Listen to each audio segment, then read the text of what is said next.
Hey everybody, how you guys doing out there today? Welcome back to another episode of Halloween at the Manor.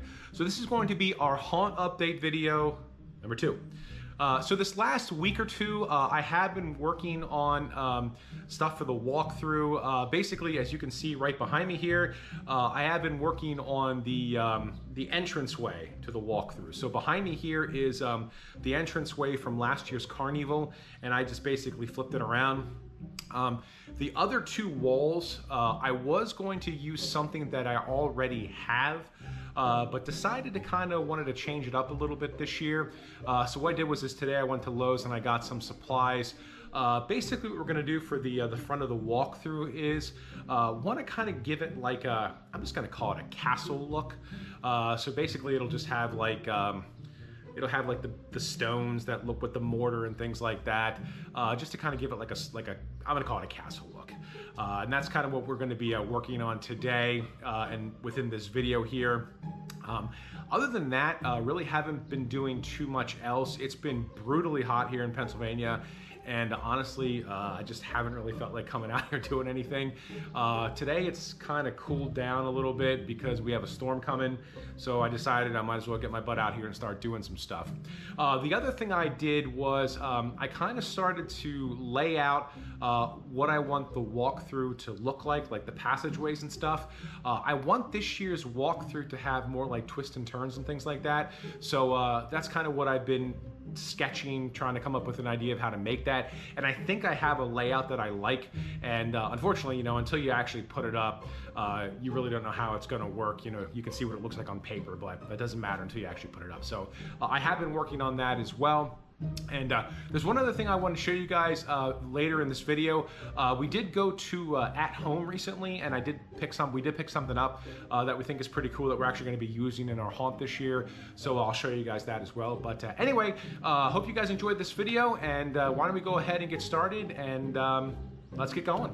All right, guys, so what we're going to do is to make these front panels, we're going to make these out of, and this is pretty much what I make everything out of. If you guys watch the channel, you pretty much know. Going to use the 5mm plywood that I always get over at Lowe's. These are 21.96 for an 8-foot by 4-foot sheet. And we're going to use the 2x2-inch furring strips to frame the front of the front boards, the front panels out. Basically what I'm doing is, and the only reason I do this is because I have an SUV and I don't have a truck to put the full 8-foot by 4-foot sheets in. Had the guy over at Lowe's cut these in half for me. Then I was a complete idiot and didn't even think about having him just take off another foot from me, so I can have these be exactly 7 feet by 4 feet, which is what I need. So I just had to cut off a foot here on the bottom panel. So this here is 4 foot by 3 foot, and then the two panels back there are 4 foot by 4 foot. So the next thing we're going to do is we're going to start to build the frame of the first wall panel here. Basically, like I said, we're just going to use these 2x2-inch furring strips, and I'll show you how I do that. I know I've shown this in other videos, but if you haven't seen those other videos, I'll go ahead and show you how I build these panels. All right, guys, so this is how I make these panels. This is also exactly how I made all of the walkthrough panels back there that we use for the actual walkthrough walls. But these are going to be for the front entrance of the walkthrough. Basically, I need to make 2 of these panels, and they both need to be 7 feet tall and 4 feet wide. So what I did was I took this piece of 2x2-inch furring strip, and this is an 8-foot long furring strip, so I cut it in half. So we have 2 4-foot pieces here, and then here we have 3 pieces that are cut at 81 inches. So when we put this whole thing together, this will give us exactly 7 feet tall by 4 feet wide. So what I'm going to do now is I'm going to go ahead and put this panel together, and then we'll start to lay on the 5mm plywood on top of it. So why don't we go ahead and get this put together, and I'll show you guys what it looks like when I'm done. All right, guys, so this is what the panel will look like once we get it all put together. Now, one thing that I do, and you do not have to do this, but it's something that I like to do, is on one side of the panel here, you can pick whatever side you want. I'm just going to pick this side. What I like to do is I like to put in a support beam here, and I like to put in a piece of PVC here. And what that does is it lets me put a piece of rebar in the ground. I can slide this whole panel on the rebar, And then once I have this on the rebar, I can attach it to the panel next to it. It makes the walkthrough very sturdy. So what I'll do is, I usually go about a foot up, and the rebar that I use I think is 2 feet tall. So I go about a foot up, so make sure like the rebar is about a foot in the ground.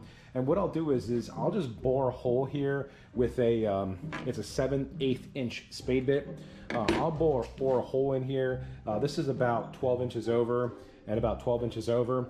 And what we'll do is we'll bore holes in here, and then we'll put a piece of some of the 1/2 inch PVC that I have from last year. We'll just run that right through here, and then we can put this in the ground with a piece of rebar. You do not have to do that. It's just something I've done over the years, and it seems to work pretty well. But that's what I'm gonna do to this panel here. I'll let you see what it looks like when I'm done. And here's what it looks like when it's all done. We have a piece of PVC in here now. So what we can do is we can run some rebar in the ground, and it'll go right up into this PVC here, and it'll keep everything in place. So the next thing we're gonna do is we're gonna start to lay the 5mm plywood on here. And that's pretty much gonna be it. So let me go ahead and lay that on here and start to get that screwed down, and I'll show you guys what it looks like when we're all done. All right, guys, so another thing that I have to do, because I have to have them cut this in half for me, the plywood, so I can get it into my car, is when I make these panels, I do have a seam where the 4-foot piece and the 3-foot piece connect. So what I do is I have to add in some 2x4s to the back, so that what I can do is when I flip this over, I can attach screws on each side of the seam, so we don't have any bubbling and everything kind of stays together. So that's something else that I have to do. Now, if you can get the full piece of plywood in a truck or something, you don't have to have them cut it, you won't have to worry about this issue. But because I have to have them cut it in half so I can fit into my car, this is another issue that I have to deal with. So I have the 2x4s in here, and what I'm gonna do now is I'm gonna flip this over, and I'm gonna put the screws in along the seam here between where the 4-foot pieces and 3-foot pieces. All right, guys, so we have one of the panels complete now. So I went through here, and like I just mentioned, I did put screws between the seam here where the 4-foot and the 3-foot piece meet, just so that we don't have any bubbling, and kind of sanded everything down. And there we go, we have one done. So now the next step is we're gonna make a second one the exact same way we made this one.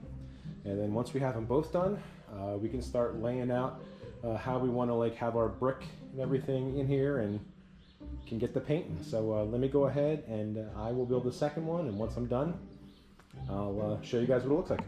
All right, guys, so as you can see, I got the second panel done now, and I think I'm gonna call it a night for tonight. Been out here for a while now, and I think I sweat out about 10 pounds.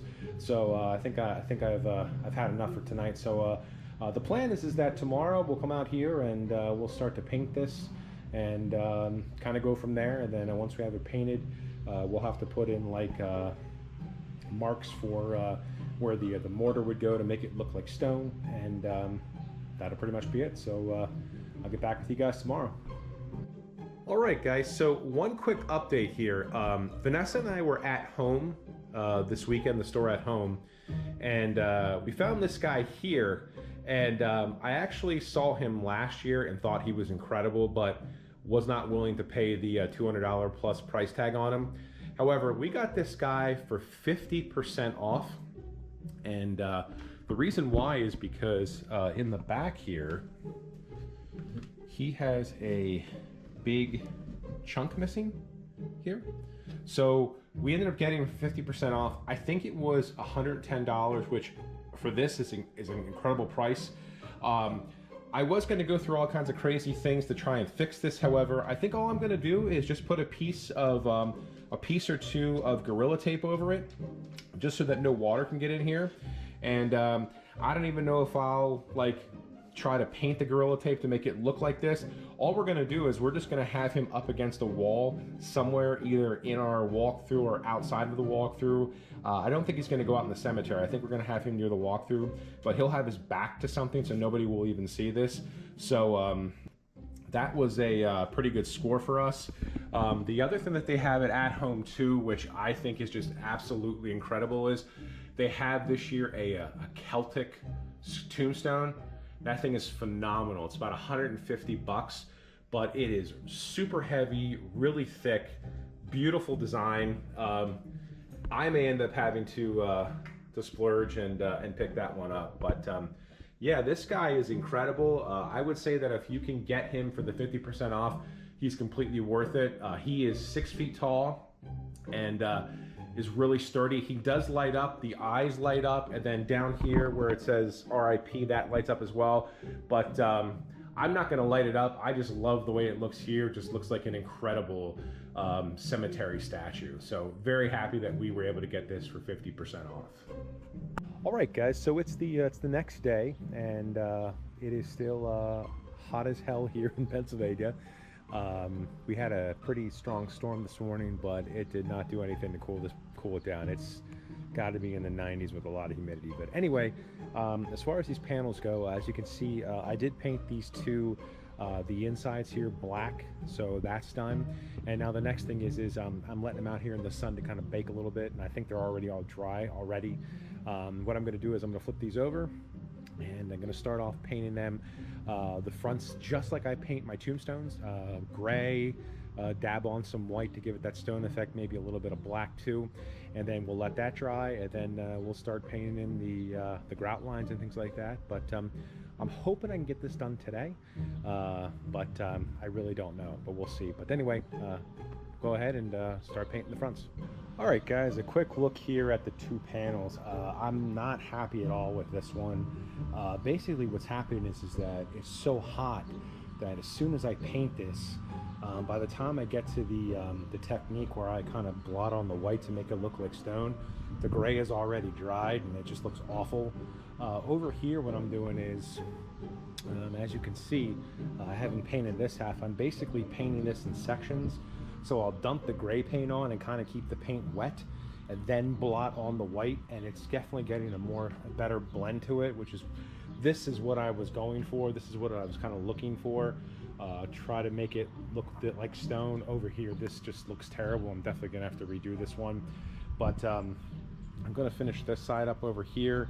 But basically that's something with the heat is you gotta kind of paint these things in sections, and as soon as you lay that gray paint on, immediately start blotting on the white to get that nice white gray blend. All right, guys, so I got both of the walls painted. Basically I painted the walls just like I paint my tombstones. You know, put on gray, blot on some white, you know, do what I can to make it look like stone. I don't think these came out too bad. I'm really not gonna stress over these too much because this is just the entranceway to the walkthrough. What I did for the grout lines is I just used a small brush and used black paint and just painted grout lines. All of the blocks are 12 inches by 12 inches. I wanted to keep it simple. I was gonna go 6, but I just wanted to keep it simple.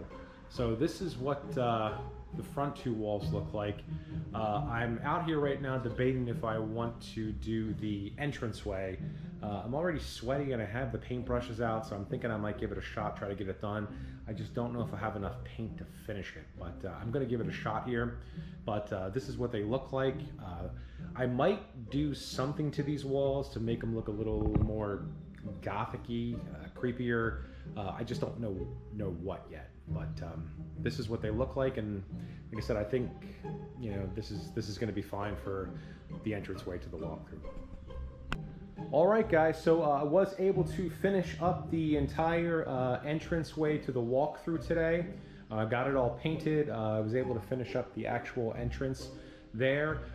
We'll probably do a few things to maybe spruce this up a little bit. I have no idea what. One thing Vanessa and I talked about was maybe adding some lanterns on both sides of this.